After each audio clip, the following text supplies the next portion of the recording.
certeza que lugar melhor do que estar na casa de Deus não há. Aleluia! Amém? Aqui tem palavra, aqui tem alimento. Eu fico feliz, né? Eu falei com a pastora que hoje, né, eu vi pelas fotos que ela, né, colocou, né, tem rostinhos novos na igreja, e isso para mim é alegria. Eu fico feliz vendo a obra de Deus crescer. Amém? Quem achou 2 Samuel capítulo 6? Capítulo 6.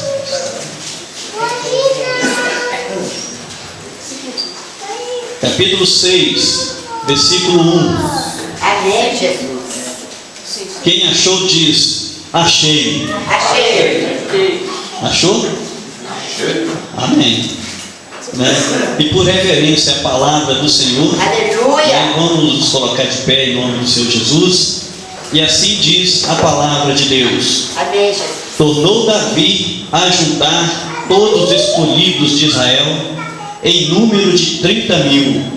Levantou-se Davi e partiu com todo o povo que tinha consigo para Baalim de Judá, a fim de levarem de lá para cima a arca de Deus, sobre a qual se invoca o nome do Senhor dos Exércitos, que se assenta entre os querubins.